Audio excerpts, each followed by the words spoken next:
What's up mga kapadres? Welcome back to our channel. Again, I'm Mike of So Padres, and today we are back with another sneaker unboxing video.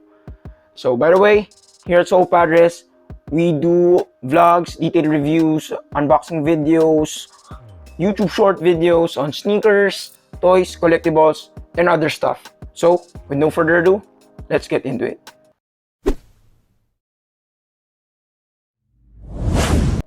As you guys saw in the thumbnail and the title of this video, today we have the Lebron 3 in a Barbershop colorway, which is a retro. So for starters, I was able to purchase this at via the Titan app. It's marked down 30% off, and then it's still currently on sale with the same size available, which is my true size, our true size of Kapadring Bond 10.5 and below. So if you wanna grab a pair, I'll leave a link in the description box down below. Yung 10,000 plus niya na SRP, I got it for 6,786.50 plus 200 shipping fee, total of 6,986.50. Medyo nagsisilang ako kasi hawak ko na siya in store sa Titan a few months earlier. I purchased this on December 30. Few months earlier, I was in, I think, Titan Mega or Titan Mega Mall, and hawak ko na siya. I had it in my hand and it was marked down for, I think, 40 or 50% off, and plus since it's in store, no shipping fee, and I would have the option to purchase it via credit card payment and 0% installment for 3 months to pay. So sayang, but still a good deal. So as you guys can see, it came in this nice big black box. I think other colorways have the same style of box, only in red, but for this one it's in black. So let's take a detailed look at the box. So this is the top of the box. As you can see, parang siyang nakabalik ko yung framing natin, pero hindi, since mabigat yung shoe so we'll get into that in a bit. So it's the top of the box, and then this is the side. Still a Nike logo with the shiny finish, and then same thing for the other side. And then for the bottom of the box, and usual stuff there. Nothing on this side. And for the most important part, or side of the box, is this, where the size tag and official colorway is. So Zoom Lebron 3 QS. I'm not actually sure what QS means, but I think it's quick strike, something like that. So back in the day, I think since these were released in 2005, I was just a teenager back then. So I'm 1 year younger than Lebron. Yeah, so quick strike siya. So possible na dati it was kind of hard to get Lebron 3. So that goes back to the part that this may be actually an OG colorway. So we'll get into that in a bit. So Zoom Lebron 3 QS, and official colorway is black, metallic silver. So size 10.5 men's and 12 women's. So that's my true size. And this came in a drawer box. So we'll open it up. This is how it looks like. So I'll just paper is white, medyo punit-punit na ang paper niya. So if you guys want to see the paper, that's what it looks like, but that's it. I'll just get it out of the box. So finally, we have these bad boys out of the box. So the reason I purchased this pair is because of my recurring jumpers knees, on both of my knees. So I really need to get back into shape, lose fat and weight, gain more muscle, and of course, I also need to switch to highly cushioned basketball shoe, especially with my KD14's Cushlon midsole really bottoming out.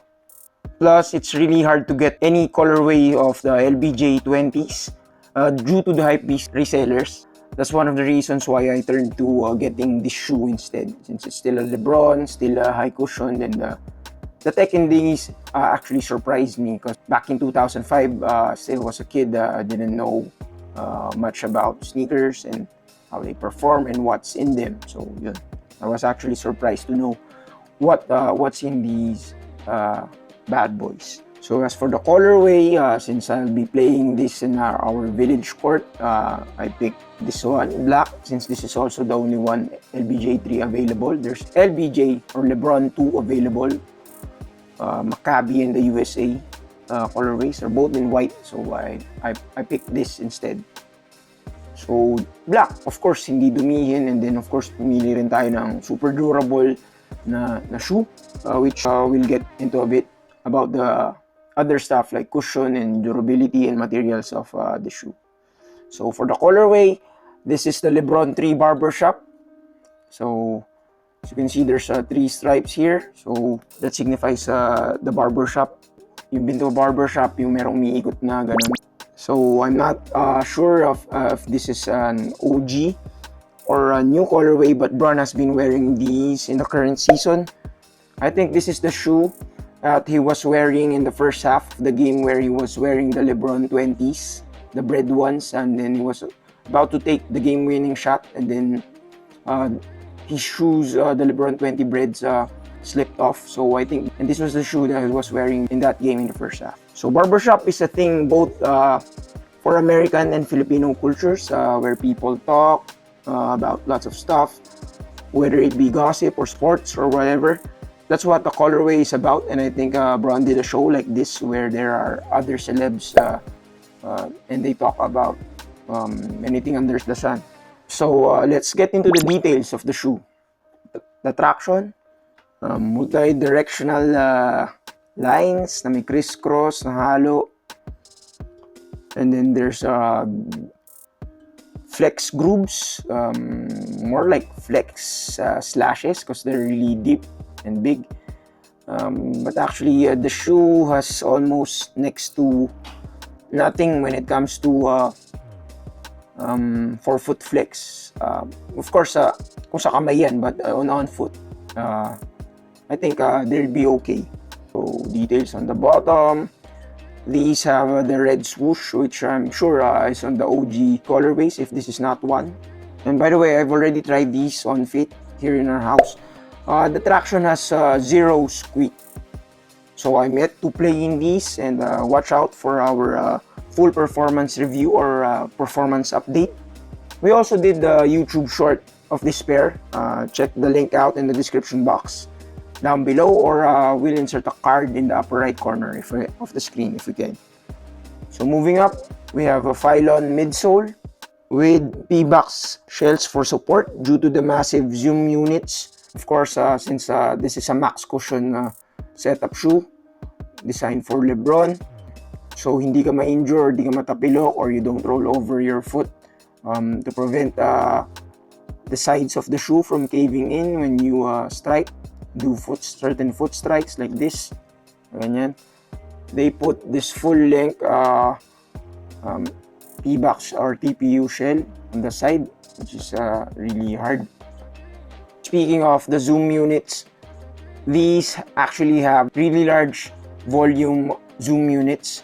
In the forefoot, it has the same unit that's found in the Jordan 28 and the Jordan 29.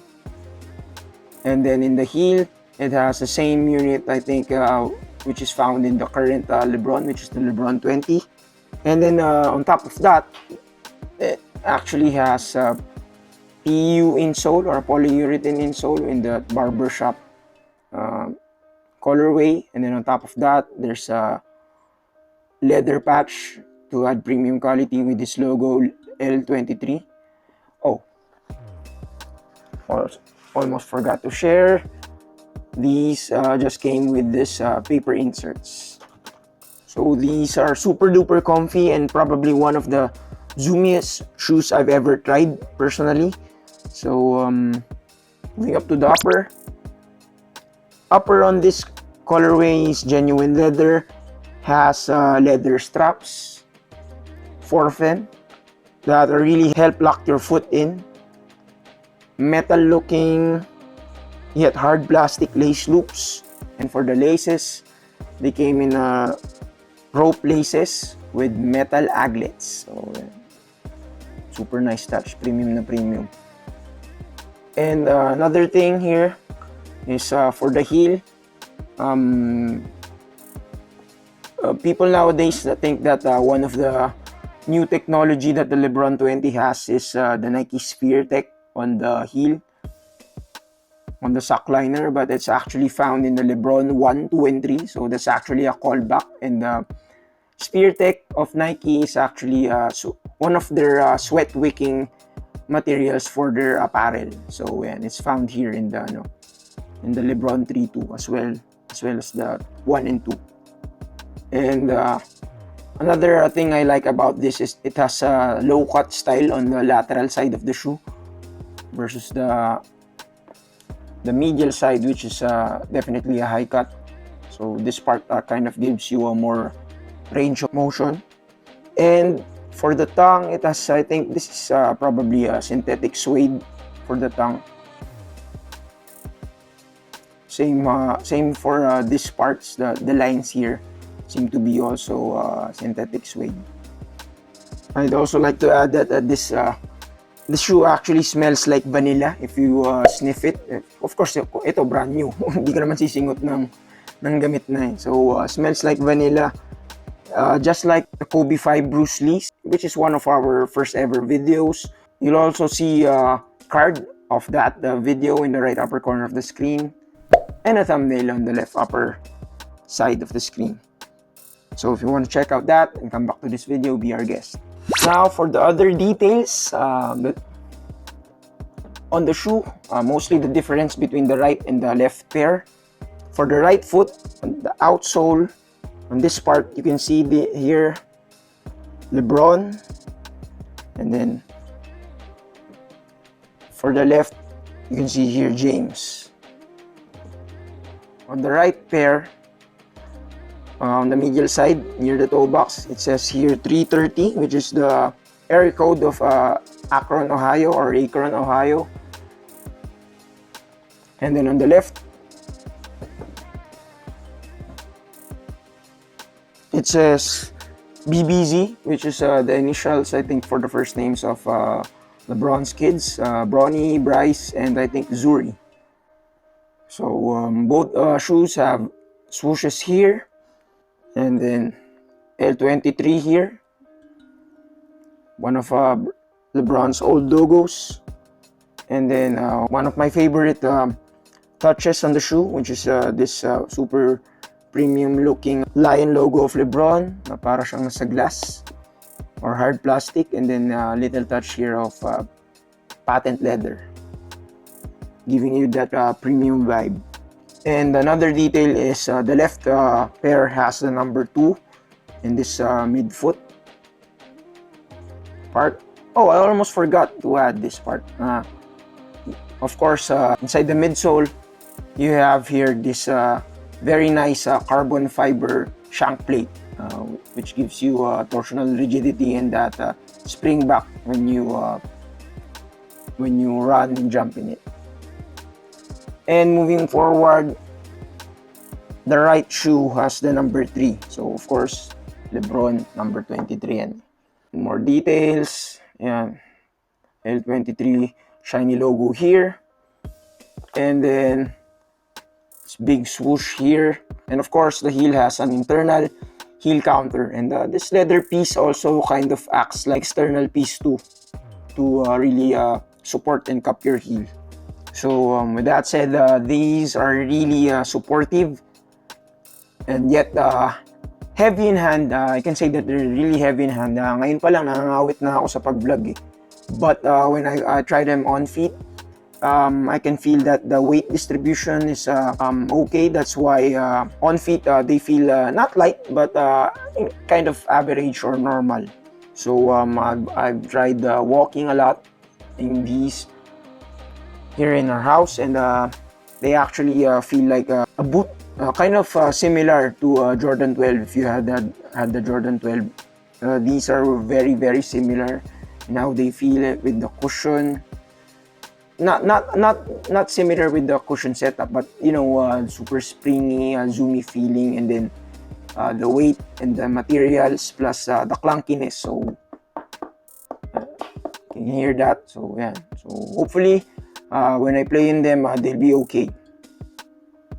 Oh, I almost forgot to add the ventilation on these are close to non-existent. So since it has a leather build, all leather upper, these are super duper hot. So from me just trying them on in our house, my feet, the shoe and my feet became super duper sweaty. So as for another thing, I hope when I play in them, the heel to toe transition is okay. So of course, you don't want to be playing in a quote unquote laggy basketball shoe. So stay tuned again for the performance review / update.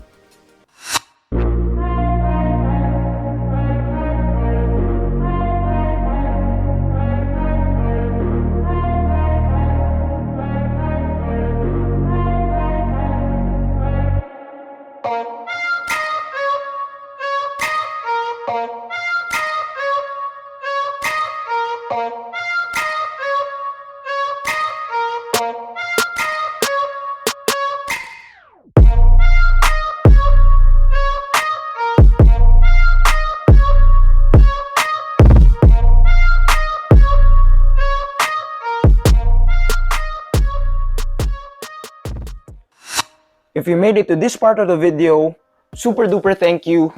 If you enjoyed our content, please do us a solid and hit that subscribe button, smash the like button, leave a comment down below, share this video, and hit that notification bell so every time we upload our cool stuff, our cool videos, you'll be notified, you'll be in the know. So again, I'm Mike of Soul Padres, in behalf of Compadre Von and Kat.